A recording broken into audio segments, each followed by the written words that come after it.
사랑하는 교우 여러분, 오늘은 사순절 둘째 주일입니다. 주님의 한결같은 사랑이 생명보다 소중합니다. 우리의 생명을 다해 주님을 찬양하고 주님께 영광을 돌립시다.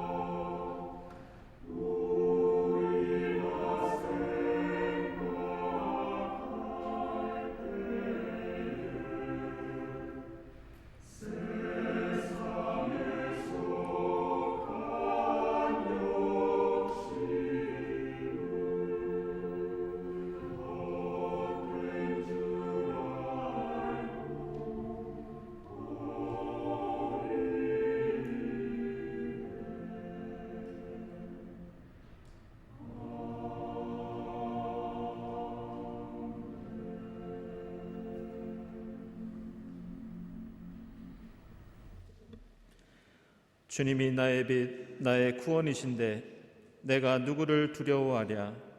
주님이 내 생명의 피난처이신데 내가 누구를 무서워하랴.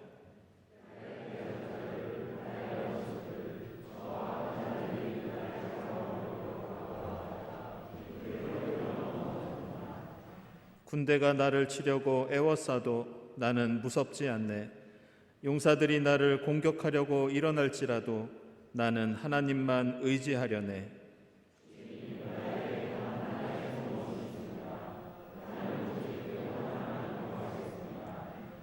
그것은 한평생 주님의 집에 살면서 주님의 자비로우신 모습을 보는 것과 성전에서 주님과 의논하면서 살아가는 것입니다.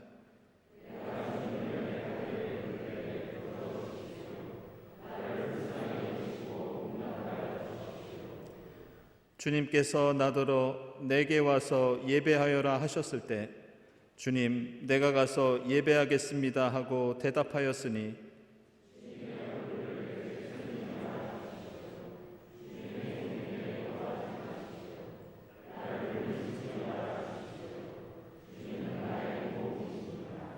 아멘.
크신 능력으로 우리를 구원해 주시는 주님의 사랑을 의지하여 우리의 모든 죄를 회개합시다.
크신 사랑으로 백성들의 죄를 용서해 주시는 하나님의 사랑에 의지하여 우리 모두의 죄가 용서받았음을 선언합니다.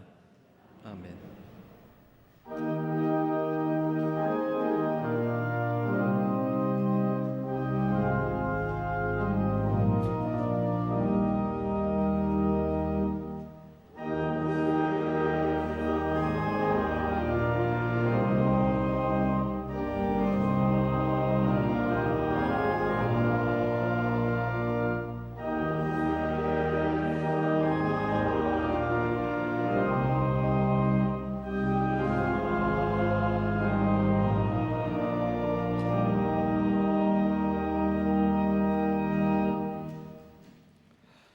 구약의 말씀은 창세기 15장 1절에서 11절까지 말씀입니다. 이런 일들이 일어난 뒤에 주님께서 환상 가운데 아브라함에게 말씀하셨다. 아브라함아, 두려워하지 말아라. 나는 너의 방패다. 네가 받을 보상이 매우 크다. 아브라함이 여쭈었다. 주 나의 하나님, 주님께서는 저에게 무엇을 주시렵니까? 저에게는 자식이 아직 없습니다. 저의 재산을 상속받을 자식이라고는 다마스쿠스 녀석 엘리에셀 뿐입니다. 주님께서 저에게 자식을 주지 않으셨으니 이제 저의 집에 있는 이 종이 저의 상속자가 될 것입니다. 아브라함이 이렇게 말씀드리니 주님께서 그에게 말씀하셨다. 그 아이는 너의 상속자가 아니다. 너의 몸에서 태어날 아들이 너의 상속자가 될 것이다. 주님께서 아브라함을 데리고 바깥으로 나가서 말씀하셨다. 하늘을 쳐다보아라. 네가 셀 수 있거든 저 별들을 세어보아라. 그리고는 주님께서 아브라함에게 말씀하셨다. 너의 자손이 저 별처럼 많아질 것이다. 아브라함이 주님을 믿으니 주님께서는 아브라함의 이런 믿음을 의로 여기셨다. 하나님이 아브라함에게 말씀하셨다. 나는 주다.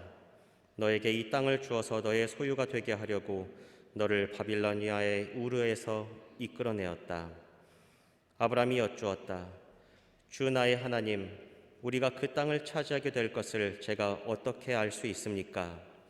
주님께서 말씀하셨다. 나에게 3년 된 암송아지 한 마리와 3년 된 암염소 한 마리와 3년 된 숫양 한 마리와 산 비둘기 한 마리와 집 비둘기 한 마리씩을 가지고 오너라. 아브라함이 이 모든 희생 제물을 주님께 가지고 가서 몸통 가운데를 쪼개어 서로 마주보게 차려놓았다. 그러나 비둘기는 반으로 쪼개지 않았다. 솔개들이 희생 제물의 위에 내려왔으나 아브라함이 쫓아버렸다. 아멘.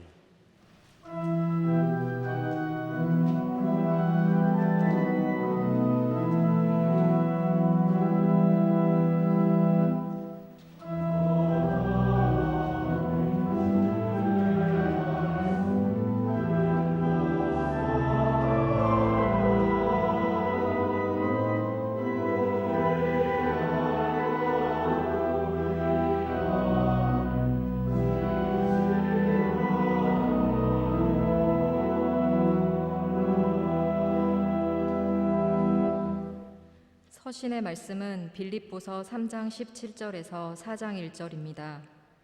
형제자매 여러분, 다 함께 나를 본받으십시오. 여러분이 우리를 본보기로 삼은 것과 같이 우리를 본받아서 사는 사람들을 눈여겨보십시오. 내가 여러분에게 여러 번 말하였고 지금도 눈물을 흘리면서 말하지만 그리스도의 십자가의 원수로 살아가는 사람이 많이 있습니다. 그들의 마지막은 멸망입니다. 그들은 배를 자기네의 하나님으로 삼고 자기네의 수치를 영광으로 삼고 땅의 것만을 생각합니다. 그러나 우리의 시민권은 하늘에 있습니다. 그곳으로부터 우리는 구주로 오실 주 예수 그리스도를 기다리고 있습니다. 그분은 만물을 복종시킬 수 있는 권능으로 우리의 비천한 몸을 변화시키셔서 자기의 영광스러운 몸과 같은 모습이 되게 하실 것입니다. 그러므로 사랑하고 사모하는 나의 형제자매 여러분, 나의 기쁨이요 나의 멸류가 아닌 사랑하는 여러분, 이와 같이 주님 안에 굳건히 서 계십시오. 아멘.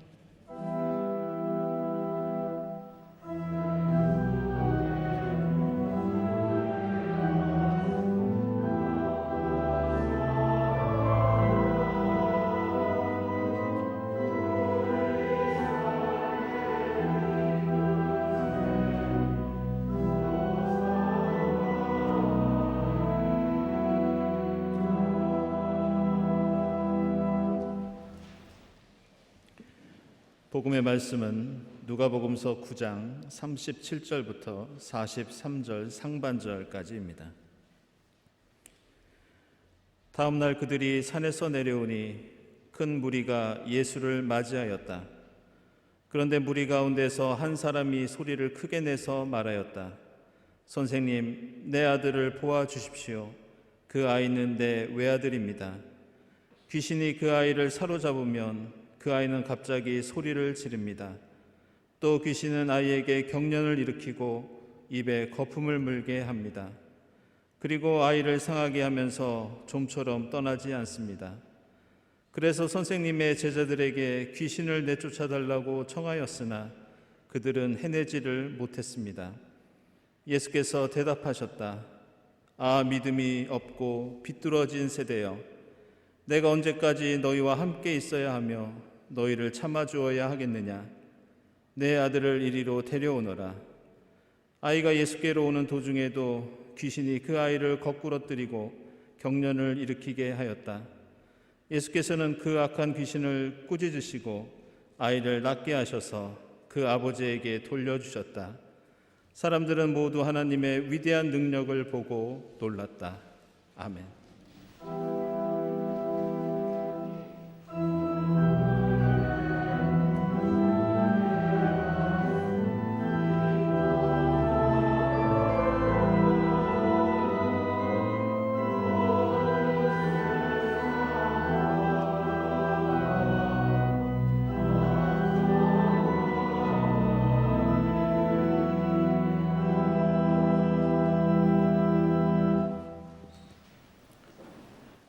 네, 친교와 소식 시간입니다. 오늘은 사순절 둘째 주일입니다.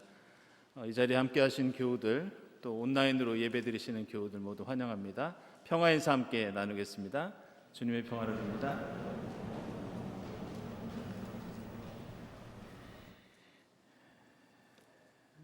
네, 세교 환영하도록 하겠습니다. 우리 임지수 교우, 네, 잠깐 일어나시죠. 우리 임지수 교우는 청년이고 또 학교에서 영화 쪽을 공부하는 학생입니다. 여러분들 따뜻한 박수 부탁드리겠습니다. 고맙습니다. 네, 교우 소식입니다.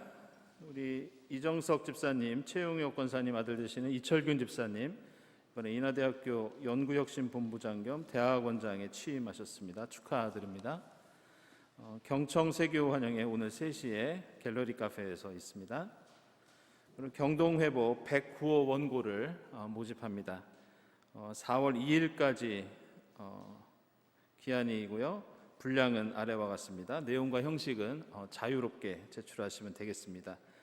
교회 메일로 혹은 위원장 되시는 곽인선 집사님께 문의하시고 또 제출하시면 되겠습니다. 부활절 세례 견신내 아기 세례 교육 및 문담 일정 나와 있습니다. 다음 주일 오전 10시 40분 여신도실에서 아기 세례 부모 교육이 있고요. 그리고 세례 및 견신내 교육은 27일 4월 3일에 같은 시간 여신도실에서 있겠습니다. 문답은 4월 10일에 하겠습니다. 교회학교 사순절 탄소금식 계속되고 있습니다. 동참을 부탁드립니다. 지금 우크라이나가 전쟁으로 인해서 많은 고통을 겪고 있습니다. 많은 사상자가 나오고 있는데요. 몇몇 교우들께서 돕는 방법이 있겠느냐고 문의하신 분들이 있었습니다. 그래서 지난주 당회에서는 우리 교회는 이 아래 나와 있는 대로 우크라이나 대사관을 통해서 그렇게 도움을 전달하기로 결정을 했습니다. 여러분들 이 전쟁이 빨리 종식될 수 있도록 기도해 주시고 또 돕는 데 동참해 주시기를 부탁을 드리겠습니다. 수요 작은 음악회 4월 13일까지 진행되고 이번 주일에는 박소연, 배일환 선생님께서 연주해 주시겠습니다. 다음 주일 예배위원, 3월 안내위원 감사드립니다. 기도하겠습니다.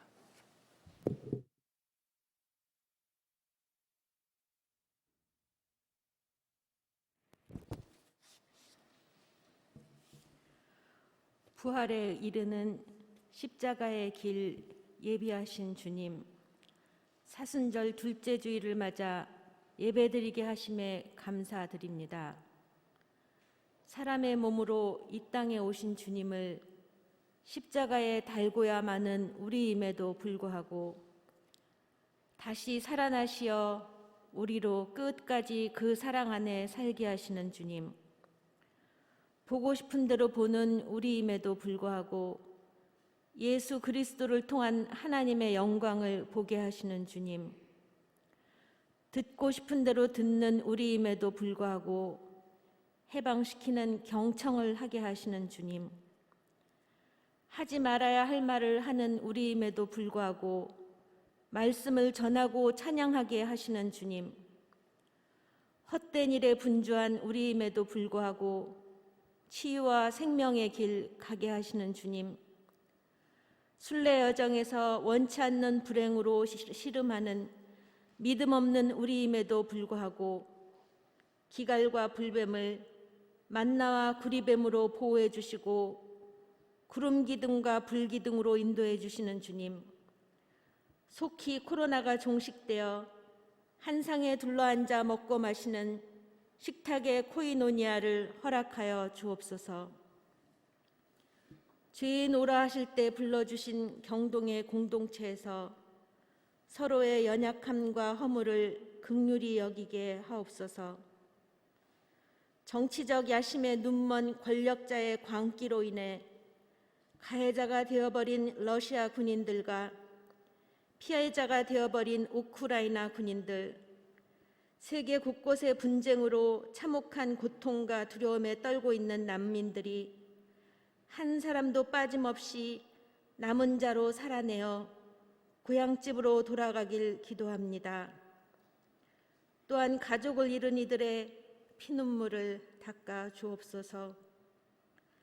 전쟁의 화염 앞에 선 우리로 불타는 떨기나무 앞에 선 모세처럼 경건히 신을 벗고 주여 제가 여기 있나이다 부르심에 응답하게 하옵소서 하여 부르짖는 자, 탄식하는 자들을 위한 구원의 역사를 위한 동력자가 되게 하옵소서. 나라를 위하여 기도합니다. 선거 결과를 놓고 기대와 상실, 기쁨과 슬픔이 엇갈리고 있습니다. 주님, 우리는 좌우, 진보와 보수, 남녀, 동서의 갈라치기와 파편화를 원치 않습니다. 복합적 위기 상황에서 한 목소리를 내야만 한다는 거짓된 신화도 믿지 않습니다. 물고 뜯는 정국이 아니라 견제와 균형을 위한 대극적 협력을 원합니다. 지역적, 상황적 다양성을 상호 존중하며 공동의 지혜를 공유하길 원합니다. 제자들의 발을 씻어주는 섬기는 리더를 원합니다. 역동적 대한민국을 위해 각자의 그릇만큼 선한 영향력을 행사할 수 있기를 원합니다. 주여, 믿음 없는 우리를 도와주옵소서.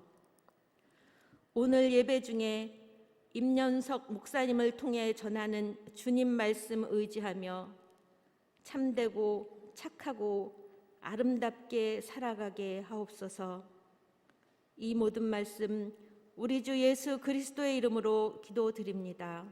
아멘.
성가대 귀한 찬양 감사드립니다. 사순절 둘째 주일을 맞이해서 오늘 우리가 읽은 새 본문의 말씀은 우리 신앙생활의 근원적인 질문인 믿음이란 무엇인가, 우리에게 신앙이란 무엇인가 라는 내용을 담고 있습니다. 사순절이 되면 그리스도인들은 금식과 금욕을 통해서 예수의 고난에 동참합니다. 어떤 나라에서는 그리스도인들이 실제로 십자가에 못 박혀 달리는 체험을 하면서 예수의 고통이 얼마나 컸었는지 직접 겪어보기도 합니다. 물론 이렇게 예수의 고난에 감정이입을 하고 직접 경험하는 것이 의미가 없는 것은 아닙니다. 그러나 우리가 사순절의 십자가의 길을 따른다는 것은 그동안 당연하게 생각했던 나의 믿음에 대해서 다시 한번 생각해보고 나의 오래된 자아, 타성 이것을 십자가에 못 박혀 죽게 하고 예수의 부활과 함께 새로운 존재로 변화된다는 의미를 갖고 있습니다. 이러한 삶과 믿음의 대전환과 변화를 이루었던 대표적인 인물이 바로 오늘 창세기에 나오는 아브라함입니다. 그는 유대교와 기독교 그리고 이슬람교에서 믿음의 조상으로 존경받는 성경에서 믿음에 관한 한 대표적인 인물이라고 할 수 있습니다. 그런데 창세기는 우주와 만물의 기원 그리고 인간의 기원, 죄의 기원, 여러 가지 우리 삶을 둘러싼 우주 만물의 기원에 대해서 말씀하시지만 막상 우리가 이렇게 중요하게 생각하는 믿음, 이 말은 앞부분에는 전혀 등장하지 않습니다. 믿는다 혹은 믿음이라는 말이 성경에서 최초로 나오는 것이 바로 오늘 우리가 읽은 창세기 15장 6절입니다. 아브라함이 주님을 믿으니 주님께서는 아브라함의 그런 믿음을 의로 여기셨다. 바로 이 말씀이 성경에서 최초로 믿는다 혹은 믿음이라는 말이 등장하는 구절입니다. 믿음이라는 말이 창세기 15장에 이르러서야 나오는 이유는 이 창세기에 묘사된 아브라함 이전의 인간 세상이 온통 불신앙과 죄악으로 가득했던 역사였기 때문이었습니다. 창세기 앞부분을 보면 아담과 하와가 선악과를 먹고 하나님께 불순종합니다. 가인이 아벨을 해치는 비극도 일어나고 라멕이 가인보다 더 큰 죄를 지었다는 그런 장면도 등장합니다. 6장에서는 하나님의 아들들이 사람의 딸들과 악행을 저지른다는 말씀도 나옵니다. 그리고 이러한 인간의 죄는 11장에 이르러 인간이 자신의 능력을 자랑하면서 직접 하나님께 대적하는 바벨탑 사건까지 벌어지게 됩니다. 이처럼 아브라함 이전에는 믿음을 언급할 틈이 없을 정도로 인간의 생각과 행위가 불순종과 죄악과 악행으로 가득 찬 그런 세상이었습니다. 그래서 창세기 12장에서 하나님께서 아브라함을 부르시고 아브라함을 하나님의 일꾼으로 세우신 것은 그냥 어떤 개인을 부르시고 그로 하여금 믿음의 길을 걸어가서 자손이 번창하는 축복을 받았다는 그런 뜻이 아닙니다. 하나님께서 더 이상 인간의 역사를 방치할 수 없어서 취하신 하나님의 구원을 위한 특단의 조치, 바로 그것이 아브라함을 부르시고 세우신 의미입니다. 인간의 역사가 그대로 두면 그 죄악 때문에 언젠가는 스스로 무너질 수밖에 없기 때문에 하나님께서는 직접 인간 역사에 개입하셔서 새로운 구원을 이루시기 위해서 아브라함을 일꾼으로 세우십니다. 따라서 하나님께서 아브라함을 부르신 사건은 이러한 하나님의 구원 역사라는 커다란 틀에서 봐야 제대로 이해할 수 있습니다. 먼저 아브라함은 75세 나이에 하나님께 부름을 받았습니다. 그런데 그 부르심은 인간적으로 생각하면 상당히 무모한 일이었습니다. 창세기 12장 1절을 보면 너는 내가 살고 있는 땅과 내가 태어난 곳과 너의 아버지의 집을 떠나서 내가 보여주는 땅으로 가거라, 이렇게 하나님께서 명령하십니다. 고대 사회에서 자신의 고향을 떠나고 친족과 아버지의 집을 떠난다는 것은 생명을 담보로 하는 매우 위험한 행동이었습니다. 당시에는 친족들끼리 모여 살면서 노동력을 서로 공유하면서 농사를 지어야 했고, 적들이 쳐들어오거나 위험한 일이 있으면 서로 도와가면서 그 위험을 이겨내야 하는 그런 시대와 사회였습니다. 그런데 하나님께서는 아브라함에게 너가 의존하는 삶의 모든 터전을 버리고 떠나라고 말씀하십니다. 게다가 아브라함은 75이라는 나이에, 그것도 하나님께서 구체적으로 어디를 향해서 가라고 하시는지 그 목적지도 모르고 있었습니다. 하나님께서 그에게 모든 것을 버리고 모르는 곳을 향해 떠나라고 명령하셨지만 이 아브라함은 순종했고 그 길을 갑니다. 하나님께서 이렇게 무모할 정도로 아브라함을 본토 친척 아비집을 떠나 알 수 없는 것으로 이끌어내신 것은 그가 살던 메소포타미아 땅이 바로 인간이 첨단 문명을 자랑하던 교만의 도성, 바로 바벨탑의 땅이었기 때문입니다. 그곳이 바로 선악과의 고장이었고 가인과 람에게 땅이었고 네피림의 자손들이 살던 곳이었기 때문에 하나님께서는 그곳을 떠나 새로운 역사를 쓰게 하기 위해서 아브라함을 부르십니다. 그리고 하나님께서는 아브라함이 그냥 떠나는 것으로 끝나는 것이 아니라 이제는 새로운 방식으로, 새로운 눈으로 세상을 바라보고 살도록 요청하십니다. 그래서 오늘 본문에서 5절을 보면 하나님께서는 아브라함에게 새로운 미래에 대한 약속을 알려주시기 위해서 아브라함이 머물고 있던 집, 아브라함이 있던 방이 아니라 그를 바깥으로 데리고 나가십니다. 그리고 아브라함에게 하늘을 바라보게 하시고 별에 시선을 두게 하십니다. 그동안 자신의 경험과 지식에 갇혀 있는 좁은 세계로부터 나와서 더 넓은 우주, 더 큰 하나님의 계획과 뜻을 바라보게 하십니다. 그동안 아브라함은 땅만 바라보며 살던 사람이었습니다. 그가 살았던 도성은 갈대아 우루 하란 같은 대도시였고 지금으로 따지면 서울이나 뉴욕 같은 장소였습니다. 화려한 건축물들과 높은 성벽과 온갖 기술이 집약된 인간의 문명으로 가득 찬 땅, 그곳이 바로 아브라함의 고향이었습니다.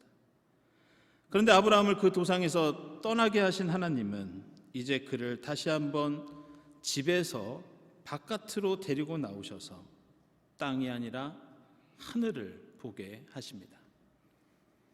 오늘 창세기 본문에 나오는 아브라함의 믿음은 이처럼 단순히 어떤 사실에 대한 심리적인 확신을 가리키지 않습니다.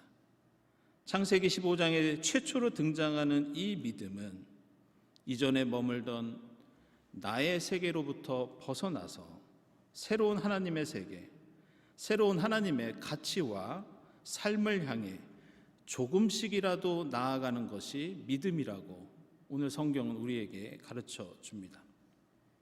우리는 무엇인가 의심을 하는 것이 믿음의 반대라고 생각하지만 그렇지 않습니다. 오늘 본문에서 2절과 3절에서 그리고 8절에서도 그리고 창세기 16장, 17장, 18장 아브라함의 삶이 계속되는 동안에도 아브라함은 자기가 가는 길에 대해서 확신하지 못했고 과연 자신에게 자손이 생기고 땅을 얻을 수 있는지 의심하였습니다. 우리가 하나님께서 지시하신 새로운 삶을 향해 간다면 의심을 하더라도 그 의심은 믿음의 일부가 된다는 것을 아브라함은 우리에게 보여줍니다. 아브라함의 원래 이름은 오늘 본문에 나오는 아브람이었습니다. 그 이름은 존경받는 아버지라는 뜻을 갖고 있습니다. 그런데 아브라함은 내 고향과 가정과 친족의 울타리를 벗어나 하늘의 별을 바라보면서 하나님의 언약을 꿈꾸었을 때 그는 아브람이 아니라 아브라함이 됩니다. 그 뜻은 만국의 아버지, 열방의 아버지라는 뜻입니다. 아브라함은 때때로 불확실한 미래 때문에 고민도 하고 의심도 하고 실수도 했지만 그는 그 길을 멈추지 않았고 하루하루 하나님이 지시하신 땅을 향해서 새로운 세계와 가치를 향해 나아갈 때 그는 아브람에서 아브라함이 될 수 있었습니다.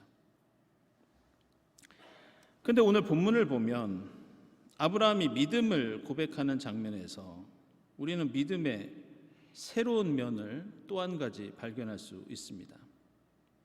하나님께서 아브라함을 바깥으로 데리고 나와 하늘을 보게 하시면서 너의 이제 앞으로의 자손이 저 별처럼 많을 것이라고 말씀하셨을 때 아브라함이 다시 한번 확신을 가지지 못하고 이런 질문을 합니다. 주 나의 하나님, 우리가 그 땅을 차지하게 될 것을 제가 어떻게 알 수 있습니까? 이전에 해주셨던 자손의 약속은 제가 믿겠는데 그렇다면 땅은 어떻게 차지하고 얻을 수 있겠습니까? 이런 질문을 합니다. 그런데 이때 하나님의 대답이 조금 이상합니다. 하나님의 약속을 구체적으로 말씀으로 설명해 주시는 것이 아니라 오늘 9절에서 하나님께서 이렇게 말씀하십니다. 나에게 3년 된 암송아지 한 마리와 3년 된 암염소 한 마리와 3년 된 순양 한 마리와 산비둘기 한 마리와 집비둘기 한 마리를 가지고 오너라. 이렇게 제사에서 제물로 쓰는 동물들을 가져오라고 말씀하십니다. 그런데 이번에는 아브라함이 이 모든 희생 제물을 하나님께 가지고 와서 그 제물들의 몸통 가운데를 쪼개서 서로 마주보게 차려 놓습니다.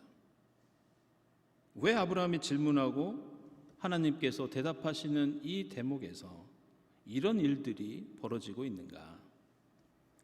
당시 고대 중동에서는 희생 제물의 반을 갈라놓고 그 사이로 지나가는 것은 이런 의미였습니다. 만일 내가 약속을 어긴다면 나는 이 제물처럼 쪼개져도 괜찮다. 바로 이런 뜻이었습니다. 이것은 일종의 계약을 어긴 사람에게 저주를 내리는, 저주를 기원하는 예식입니다. 그래서 예레미야서 34장 18절 이하를 보면 이렇게 나옵니다. 나 주가 하는 말이다. 송아지를 2 조각으로 갈라놓고 그 사이를 지나가 내 앞에서 언약을 맺어놓고서도 그 언약의 조문을 지키지 않고 나의 언약을 위반한 그 사람들을 내가 이제 그 송아지와 같이 만들겠다. 이처럼 희생제물을 쪼개놓고 그 사이를 지나간다는 것은 내가 만약 약속을 어기면 이렇게 비참하게 죽어도 좋다는 매우 엄중한 의미를 갖고 있는 계약과 언약이었습니다. 그런데 놀랍게도 오늘 본문에 이어서 나오는 13절 이하의 내용을 보면 이 쪼개진 몸통 사이를 하나님과 아브라함의 자손인 이스라엘 백성들이 함께 지나갑니다. 17절을 보면 이 제물들 사이로 연기 나는 화덕과 타오르는 횃불이 함께 지나가는 장면이 나오는데 이것은 출애굽에서 하나님과 백성이 함께 행진했던 불기둥과 구름기둥을 상징하는 것이었습니다. 결국 하나님께서는 땅을 어떻게 얻을 수 있냐는 아브라함의 질문에 대해서 너와 내가 믿음의 약속을 한다면 그 약속은 자손과 땅이 아니라 그 어떤 것이라도 내가 지킬 것이며 만약 그 언약을 나 하나님이 어긴다면 내가 이 쪼개진 재물처럼 될 것이다. 하나님이 이런 선언을 하고 계십니다. 그리고 그 언약은 하나님이 아브라함에게 일방적으로 요구하고 베푸셨던 그런 것이 아니라 하나님께서 아브라함을 동역자로 삼으시고 파트너로 삼으셔서 함께 만드는 구원 역사였습니다. 오늘 우리가 읽은 누가복음서에서도 예수께서는 바로 이 점을 강조하고 계십니다. 오늘 말씀을 보면 제자들은 그저 예수를 따라다니다가 기적을 베풀고 능력이 출중한 예수를 통해서 본인들도 이 땅에서 하늘의 시민권이 아닌 이 땅에서 무엇인가 성공할 수 있다는 생각을 했고 그것이 믿음이라고 생각했습니다. 그러나 예수는 믿음은 너희가 나에게 주는 것이 아니라, 너희가 소유하고 있는 것이 아니라, 믿음은 나와 함께 아픈 사람을 고치고 배고픈 사람을 먹이고 주님의 나라를 함께 이루는 게 믿음이라고 말씀하십니다. 하늘 보좌를 떠나 이 땅에 예수께서 오셨듯이 예수와 제자들이 함께 본토 친척 아비집을 떠나 하늘의 시민권을 바라보며 하나님 나라를 함께 이루기 위해서 노력하는 것, 그것이 바로 믿음이라고 우리에게 말씀하십니다. 마지막으로 오늘 말씀을 통해서 우리가 한 가지 더 주목할 것은, 오늘 우리가 읽은 이 창세기 본문에는 우리가 신앙생활에서 거의 매일 읊조리는, 오늘 예배에서도 우리가 자주 번복해서 고백하는 어떤 단어가 나옵니다. 그리고 이것은 우리 신앙에서 매우 중요한 의미를 담고 있습니다. 그것은 6절에 나오는 성경 최초의 믿음인 아브라함이 하나님을 믿으니, 바로 여기에 나오는 믿으니라는 단어입니다. 이 단어는 히브리어로 해민이라고 합니다. 그런데 이 해민은 우리가 기도를 하거나 찬양을 할 때 고백하는 어떤 용어의 어원이 되는데, 그것은 바로 아멘입니다. 그래서 이 말씀을 문자 그대로 직역하면 아브라함은 야훼께 아멘이라고 선언했다, 이런 뜻입니다. 아브라함은 지금 하나님께 제가 아멘이라고 선언했으니 하나님 당신의 약속을 다시 한번 확인해 주십시오, 이렇게 요청한 겁니다. 우리는 예배와 일상생활 속에서 수없이 우리의 믿음을 고백하면서 저희는 믿습니다라는 의미로 아멘을 읊조리고 말합니다. 기도를 할 때도 항상 아멘으로 마무리하고, 찬송을 드릴 때도 그렇고, 말씀을 묵상할 때도 우리는 아멘 합니다. 그러나 오늘 아멘은 우리가 습관처럼 내뱉는 어떤 추임새나 후렴구가 아니라 쪼개진 희생제물 앞에서 이루어지는 결단입니다. 아멘은 이제 내가 하나님과 함께 이 땅에 하나님의 구원 역사를 펼쳐나갈 것이며, 그것을 위해서라면 내 목숨까지도 희생할 수 있다는 엄중한 선서이자 언약입니다.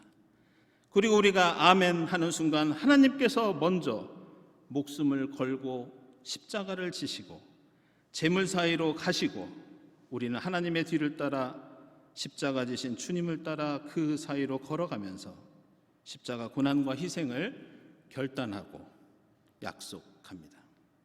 사랑하는 여러분, 사순절을 보내면서 오늘 이 아브라함의 아멘이 여러분의 아멘이 될 수 있기를 바랍니다. 그 아멘으로 제자들에게 허락하셨던 그 기적과 능력이 여러분의 삶에 충만할 수 있기를 바랍니다. 본토 친척 아비집을 떠나 하늘의 별을 바라보면서 주님 말씀에 아멘하면서 하나님 나라를 위해 십자가의 길을 따르는 여러분의 사순절이 될 수 있기를 바랍니다. 기도하겠습니다.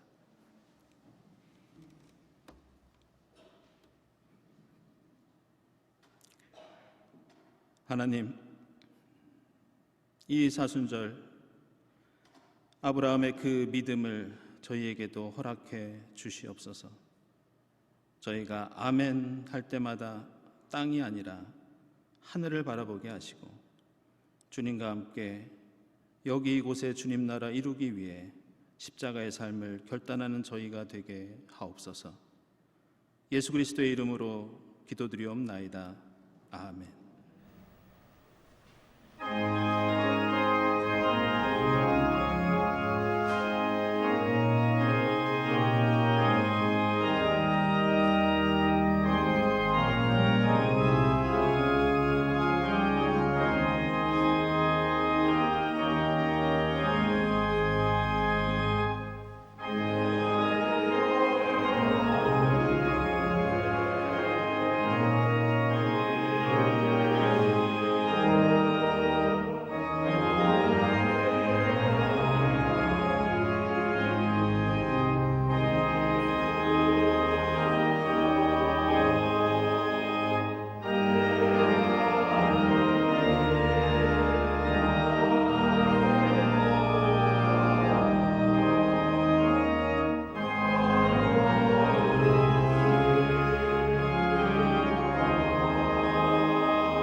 하나님 감사합니다.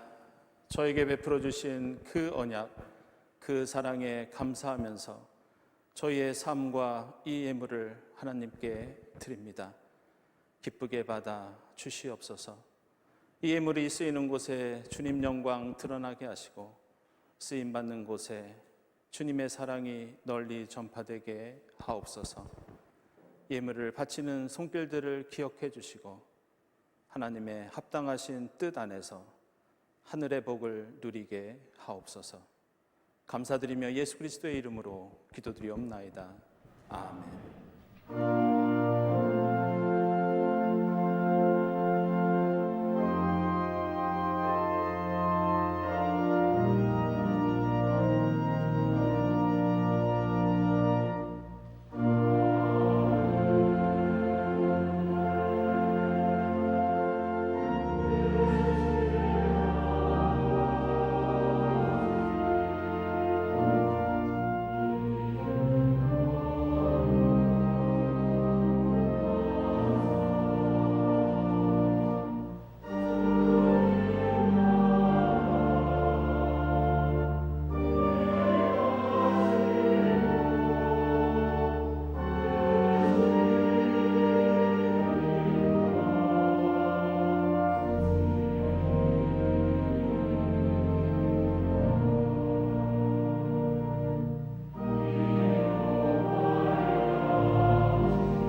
하나님 감사합니다. 저희를 본토 친척 아비집에서 불러내어 주시고 하나님의 약속에 따라 주님의 그 믿음의 길을 가게 하시니 감사합니다. 하나님, 이 사순절 저희들 말씀을 읽고 기도를 하고 찬양을 드릴 때마다 하나님께 아멘하며 고백할 때마다 저희들 십자가의 길을 가신 주님의 그 길을 따를 수 있도록 인도해 주시옵소서. 이 모든 감사와 기원 위에 성부와 성자와 성령 삼위일체 되신 하나님의 은총이 풍성히 임하옵시기를 간절히 축원하옵나이다. 아멘.